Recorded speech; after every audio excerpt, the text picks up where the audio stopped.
but God blessed them. They stayed in Malta overnight, and they took that cruise ship, overnight cruise ship to Malta. Okay, and before Sister Tynetta Muhammad, the wife of the Honorable Elijah Muhammad, and this is Sister Tynetta's second or third trip to Tripoli. Second trip to Tripoli. And we're very happy to have Sister Tynetta with us. And then Ali Baghdadi, who has a newspaper called the Arab Journal. He is the writer for the Middle East column in the Final Call newspaper, and he's Minister Farrakhan's political advisor on Mideast affairs. And I think, and we have Brother James Muhammad on the security team. Is this your first trip to Africa, Brother James? Yes. First trip to Africa. Did I get everyone now? And Brother Keith, where's Brother Keith at? Sensei Anthony. Oh, okay.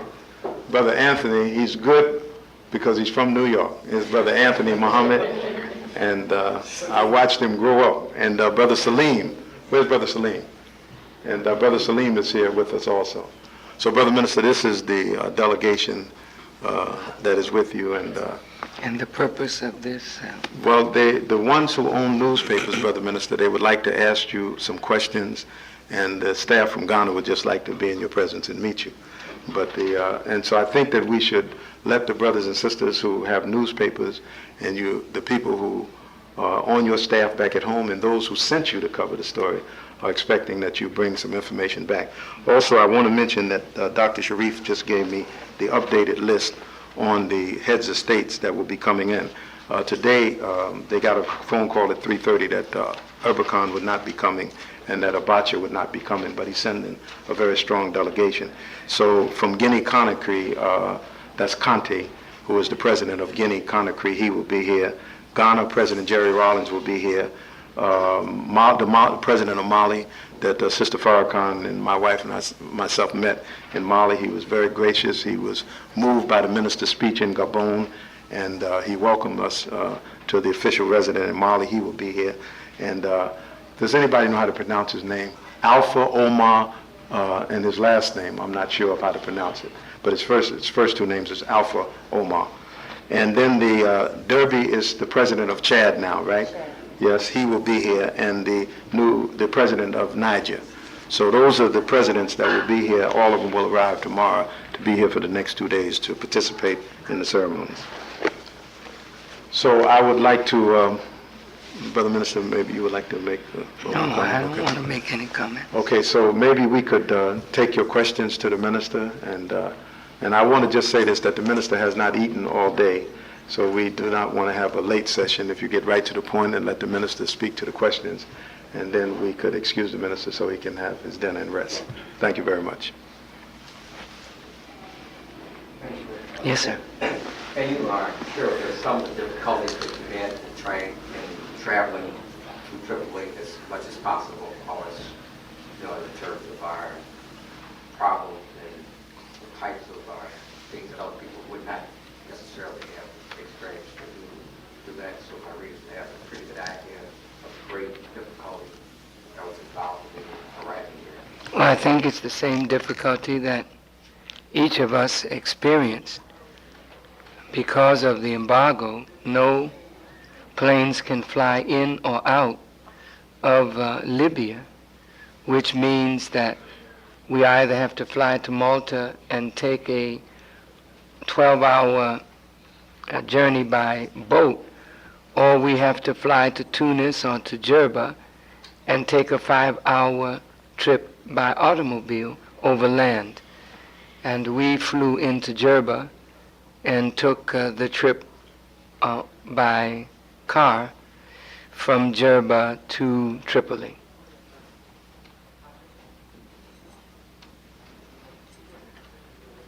Minister, Yes, sir. in the speech that we had great hope that we would prevail in the Justice Department,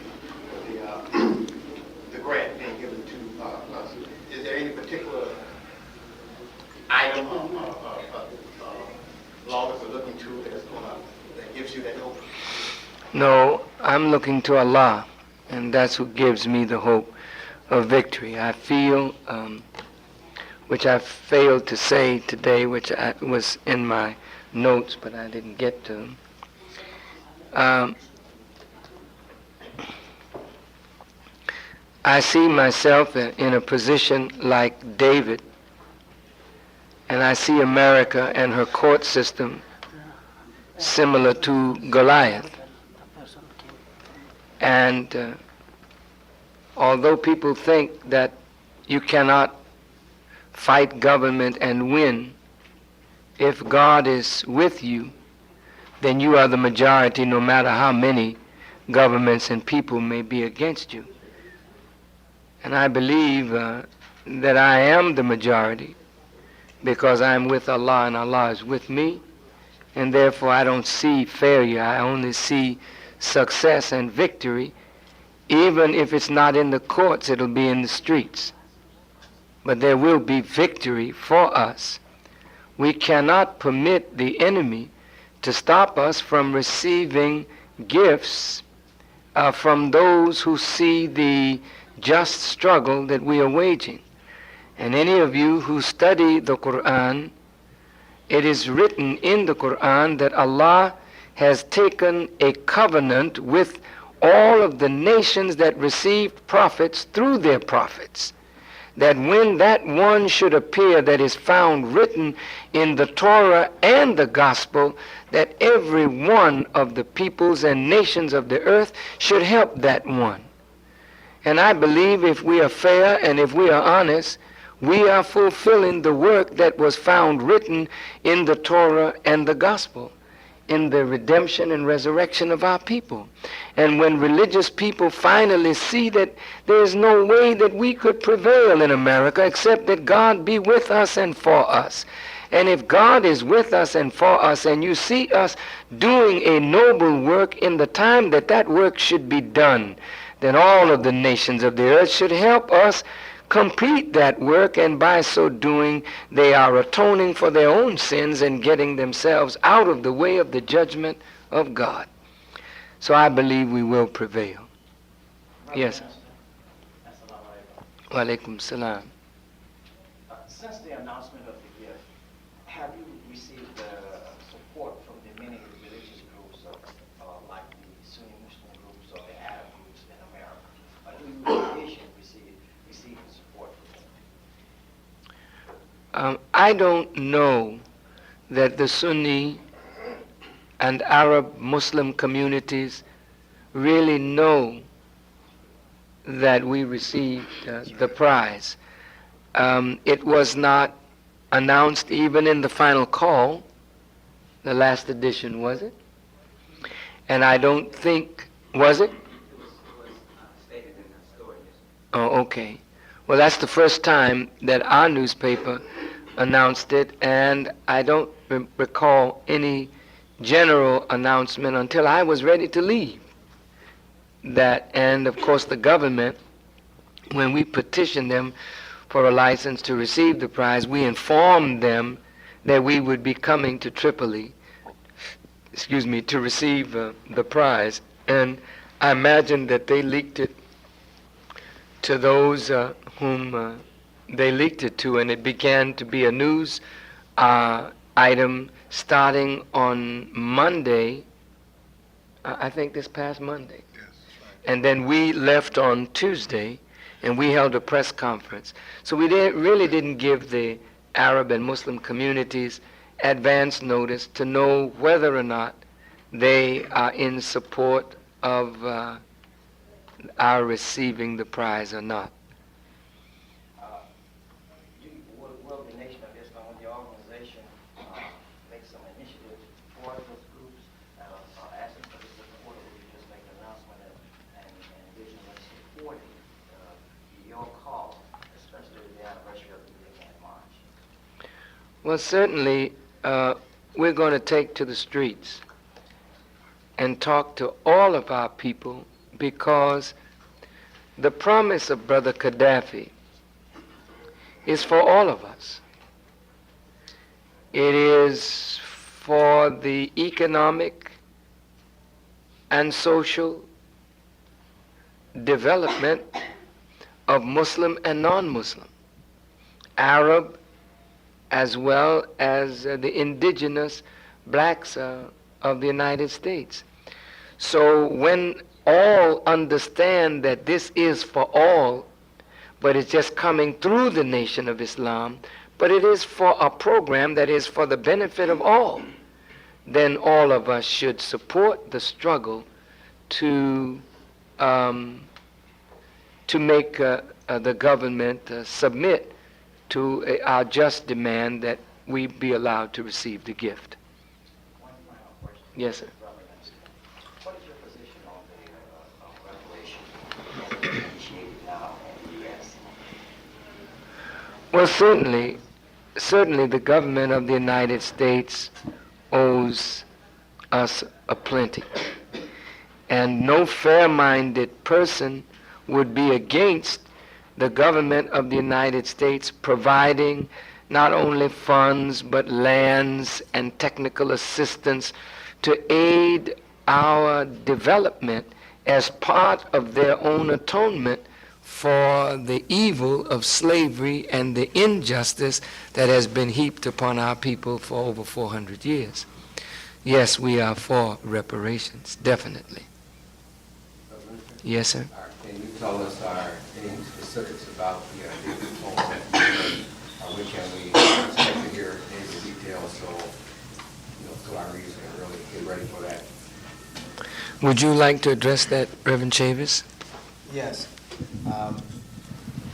We have secured permits from the City of New York for the Doug Hammarskjöld Plaza and the Ralph Bunche Park, which are adjacent to the United Nations. We're still negotiating for the space right in front of the United Nations. The World's Day of Atonement will be on October the 16th, 1996, which is a Wednesday. Tentatively set to begin around 11 a.m. to around 3 p.m. It will not be as long as the Million Man March program, but it will be significant. And this will involve men, women, and children, the whole family, where we call the nations of the world to atonement. I think the minister's address today spoke of the importance of following up to the Million Man March with an expansion of our call for atonement. Last year, the Million Man March was God-centered. This year, the World's Day of Atonement will be God-centered. And just let me say an addendum. I'm very proud and honored to have witnessed what we just witnessed. I don't want us to underestimate the historical significance of what we just witnessed. The Honorable Minister Louis Farrakhan is not just on the world stage, he's leading the world stage. And we have some responsibilities not to allow him to stand alone when we return to the United States. And I'm thinking now, and Reverend Bevel and I have talked about it, that we are going to organize our constituencies, our communities, our local organizing committees of the Million Man March, all the various organizations in the Leadership Summit. It is time for our unity to be expressed. What usually happens, and you know, when the minister took the worldwide tour earlier this year, there were some who retreated. Some of you know what I'm talking about. And I think it's very important for the black press to cover this event and give it the historical significance that it deserves. It's very, very important. I think the black community must not get its information about what happened here from the established press in America. And I'm so thankful that you are here. I think it's also significant that the black press made this journey. And I hope that those members of the National Newspaper Publishers Association who did not make the journey will take your feed, because this is a story that needs to be understood by all of our people. And somebody asked about the rest of the Muslim community in the United States, the Arab community. All peoples need to find out what happened here. And because the story is not over yet. That's right. When the minister lands in the United States, It is not over with yet. When the lawyers go to court, when the lawyers challenge the Justice Department and Treasury Department, and certainly at the convention in St. Louis, which is a follow-up to the Million Man March, the convening of the Convention of the Oppressed, the National Political Convention, September the 27th, 28th, and 29th, it's going to be very, very significant. Then the convening of the World's Day of Atonement, 3 weeks later, on October 16th in New York City. So we have a lot of homework to do, a lot of work to do inside of the United States to galvanize and rally a spirit of not only solidarity, but moving forward. I think our people are waiting for how we're all going to work together for the economic reconstruction of our communities. The convention that we are going to have in St. Louis is not going to be, we're not going to mimic the Republicans or the Democrats. This is going to be an open convention, a convention of the oppressed, where we address the real national agenda. So far, there was no agenda for us in San Diego, there was no agenda for us in Chicago, but there will be an agenda for us in St. Louis. If I may just say this, there's a very historic nature, a profound historic nature to what is happening now. The fact that America has desired that we be friendless, and they themselves are not our friends, which always kept us looking to them for the aid and comfort that only friends give. What Islam has done for us, Islam has made friends for us all the way around the earth. What America does not want is for friends to come to the aid of a suffering brother and a suffering friend. They want all aid, if there is to be any, to come from them. So here a brother stands up to offer to us aid. And we can't minimize that offer. And the government of the United States has said, no, they are terrorists. You cannot receive aid. Then they make it difficult for the Sudan to give us aid. Then they make it difficult for Nigeria to give us aid. Then they make it difficult for other nations to give us aid. And then they dictate what aid you can receive by those who are submissive to them. Yes, sir. And when we brought Reagan into court 10 years ago, the government said we did not have standing because there was only talk that Meese was going to arrest me on my arrival in the country. But now we have standing because we petitioned for a license to receive, which is according to the law. And they rejected our license, which means then we have the right to go to court. What does this mean to you, to us that are watching? It means that for the first time, the foreign policy objectives of America can be called into question. Now, judges in the past have not wanted to hear cases that may hinder or limit the president's ability to conduct foreign policy. But the conducting of foreign policy now has abridged some of our constitutional guarantees. So now there's a major fight. And this is not just for money. It's a principle here. It's much more important than any money that's involved, because nations are going to step up to offer you help. And if we allow them to stop us from getting help today, they will stop us from getting help tomorrow. So when they asked me before I left, about people helping the nation, I said, the Bible says that a baby was born in a manger. And 3 wise men saw his star in the east. And they traveled westerly to where he was. And they brought him gold, not diapers and milk, but they brought the baby gold, frankincense, and myrrh. Well, we are babies in a manger in America. And 1 wise man has stood up to offer us gold. We're looking for the other 2. Yes, sir. Bring the gold. I just wanted to state that this is an historical fight. Yes, sir. Yes, sir. So, you know, if God is not behind it, then we can call it a day. But it is God who has brought us to the fight so he can show the world that he's with us. I'm anxious to get, you know, take the gloves, put them on, or take them off, you know? Yes. Yes, sir.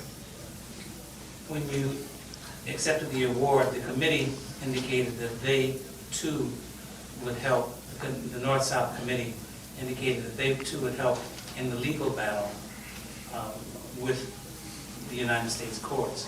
Would you also welcome other groups such as the Pastors for Peace who are battling against sanctions against... We'll welcome any help. You know, when you go to Mecca and you stone Shaitan, everybody that got a stone is throwing it at the same fella. That's right.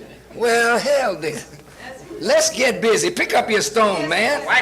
And let's throw the stone at this enemy that's keeping us from justice. No, I'm not going to throw the stone by myself. And if you got an arm and you won't throw your stone, may Allah break your arm and crush your head with a stone. No, we are not going to fight this fight with sideline Negroes standing by. You're going to get off of the fence and join the fight or die as a cowardly Negro.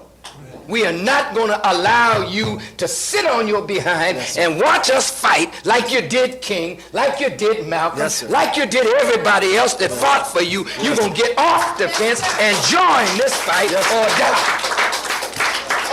That's my feeling. I don't want nobody around me that's going to be a punk or a coward. This is no watching a fight. This is jumping in the ring with whatever you got to fight with.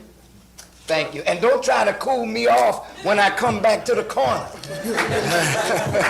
Well, you need some more energy. Just give me what I need to go back out and fight some more. But I want us to see that this is a common struggle. Yes, sir. It ain't about Louis Farrakhan. That's right. It's not about money. It's about the liberation of our people from oppressive hands. Yes, sir. And if God has chosen me for this moment to lead this struggle, don't let envy, jealousy, or some stupid disease of your heart stop you from uniting with me in this struggle. Or I will turn on those that I feel are standing in the way as impediments. Because black people must be free and we must get out of the path all these little jive time Negroes with these petty excuses and this heartless, cowardly, and envious nature that don't want to fight and struggle for our future. Yes, sir. It's the end of this foolishness. You understand? Yes, sir. All right. So when I appeal, man, this is not just appeal to see who gonna back me. It's an appeal to see who will stand for our people and the right of our people to receive help from Africa. Since the enemy has said that Arabs were partly responsible for the slave trade, and here's an Arab nation offering us $1 billion or more, why should they stand in the way? Why should we let them stand in the way? That's right. So I'm going to fight. Yes, sir. I'm going to fight. Got my back? Good. But I really want to see who going to join the fight. That's right. We there. Yes, sir. Because America is angry. They're angry as hell that we are here. What are you doing in Libya? I have said they're terrorists. Should we bow down to what they say? No, sir. No, sir. They call me an anti-Semite. I'm as far away from that as the earth is from the sun. Allahu Akbar. So they have a right to label and define people, and then we act according to their definition? No, that's over, man. So we go to court, but I don't care nothing about the court. I'm taking this to the streets. And the street is the court. That's the court of public opinion, and that will influence the court. Yes, sir. We hear and we obey. Excuse me for raising my voice. Anyway. Yes? How soon will you file your suit? When will it be filed against? I can't speak for how the lawyers are going to frame it. You know, I don't really know. I really don't know. But I can assure you that they will be getting together. In fact, they're getting together now. And by the time we get back, I'm sure they will have something for us to look at and for us to consult over before they make their move. Okay, we're going to take two more questions, and Brother Dwayne. Brother Minister, assalamu alaikum. Alaikum salam. First of all, I'd like to thank you, brother, for taking a stand as you have. I have a question. I read with the paper that's published also with prisoners. In your book, Torchlight to America, you mentioned that you would like to petition the government to get our brothers out of prison and come to Africa to work off their time. What type of steps have you taken or will you take to bring that about? Every day that I live, and every day that I preach, and every day that another soul comes to support our efforts, is more and more leverage to bring about your proposal. Last night, President Clinton talked a lot in future terms. What I want, what I propose, what should be done. Well, when a man speaks like that, if he's sincere, he's laying out his hope, his desire. Now forces have to be marshaled in Congress to bring about what he promised. I said, this is just an idea which we put down on paper. But the idea can only take form and express itself with power when people are touched by the idea and then rally behind the idea, and then we leverage our strength to make the idea real. Then I believe all of this will come in time as we come into power inside America. And we will come into power inside that house by the grace of God. It is what God has planned, not what I planned. God wants us, look what the scripture said, thou shalt no more be the tail.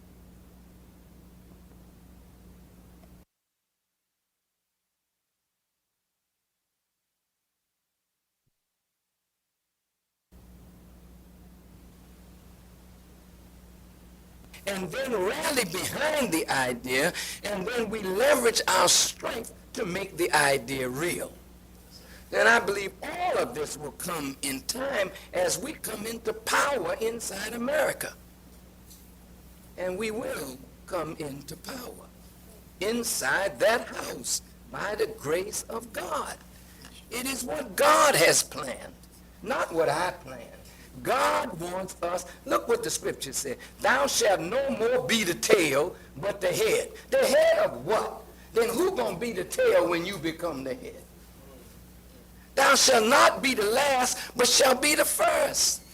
Well, then when you come up, then you will be in a position to act justly by those who will be following your lead. So it is all in time. These are things that we put out, but time and circumstances will make them manifest and reality. And of course, hard work and suffering. We're already doing the suffering. We just got to do the hard work. This will be the last question, Brother Ali. Not a question, I have a comment that I think the brothers and sisters should be aware of. The title that was given to the minister in the symposium as well as here The written title was Al-Munadil, Louis Farrakhan. The word Al-Munadil means fighter for justice and freedom. However, this word was misused, was not translated properly more than once. It is a mistake. It was translated more than once as militant. Militant, yes. It doesn't mean militant whatsoever. The lack of understanding the English language real good. They think the word militant is a fighter, because militant from militant, but that's not what it is. Again, the title that was given to you, Munadil, which means fighter for justice and freedom, and not militant. So let's not use that word, in my opinion. Thank you. Well, Ali, perhaps you could help everybody by phonetically writing it out, and then they could even do Munadil. Freedom fighter. It was written in the symposium. It is written here in Arabic, Al-Munadil, M-U-N-A-D-E-L. Certainly in English sounds very negative, but we know what they meant. Excellent. Thank you. Brothers and sisters, I guess, I would like to close this. I remember when I used to go with Muhammad Ali, when he was fighting.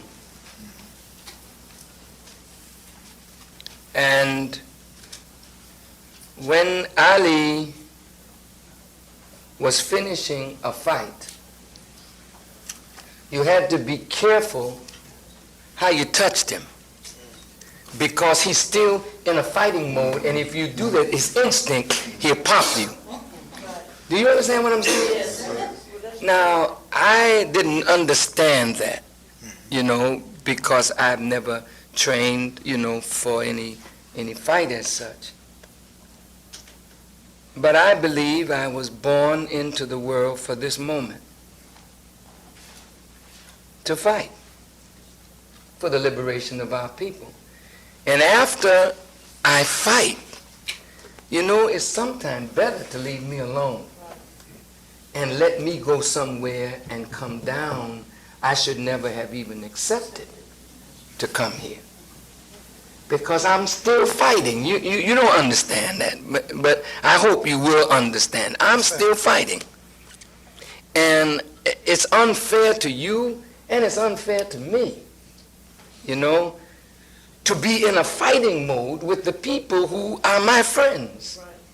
These are not my enemies. These are my friends. These are my brothers and sisters in struggle. So why should I be in this spirit? You understand? So maybe I'm saying that to say from now on, I will not accept to sit down.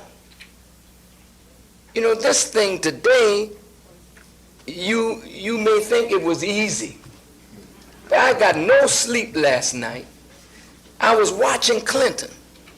And to be here in Libya and listening to the president speak of the nation that we are in as a terrorist nation, and almost threatening Cuba and threatening Iran. I mean, it's like he's got a vendetta that he intends to carry out if he's elected or re-elected. Dole is the same. And now, as I laid there thinking about what this is today and trying to say the proper words, conveying the proper spirit, and at the same time knowing that we're in a fight, allowed to go to my room and maybe shower and pray and relax and come down, so that when I meet my brothers and sisters who are with me in the struggle, that I can meet you not like I'm meeting an adversary, but like I'm meeting a member of my own family. Do you follow what I'm saying? Yes, sir. My spirit is not right for this kind of thing. Mr. President, I think it is. I think that's what has to happen. Like those of us who are in the press, we have to get in a fight mode. That's right. You And got us fired up. because what is happening is that America is encroaching on our emerging to national consciousness. See, they don't have any problem with plantation Negroes. I'm from the Mississippi Delta. I understand the whole process. Louis Farrakhan and I want y'all to hear me very carefully, being a married man, and I emphasize that so I know, being a married man automatically thinks scientific nationhood. If you are a playboy, you don't need a scientific nation because you don't have the sanctity of a family to protect. That's right. Understand? Now, when Clinton them threatens that, that's a war mode. You understand? Because without integrity, man doesn't even exist. Okay, so he has a family. He's in a nation. And these guys insist that black people do not become families. Because when you have family, you automatically develop nationhood. And that's what the fight is about. And it's important for all of us to understand that this is a war. And these people are saying, no, you cannot, you are a colony, you are not a nation. You must not develop. You cannot develop constitutional agreements with other nations. You are a boy. You can only come through us. We'll give you jobs, or not give you jobs. And I think that what happens with the black press, often because we operate like Negroes, we don't feel the pain of the violations when they violate our president of our nation. See, this is Louis Farrakhan is the president of our nation. That's the fact. Allahu Akbar. You understand? And they are saying we cannot have a nation. And that's war. And I think that the press in our war has to be guns mates. Because the journalist is a fighter. And so, Mr. President, I think that you have to bring a fire to us, and I think that we have to write and join this battle, because it is not an attack on Louis Farrakhan, it's an attack on us. That's right. And we have to experience that attack, we have to experience that pain, and we have to dig in and be prepared to fight and die about what he's talking about. That's right. Well, that's the truth. Allahu Akbar.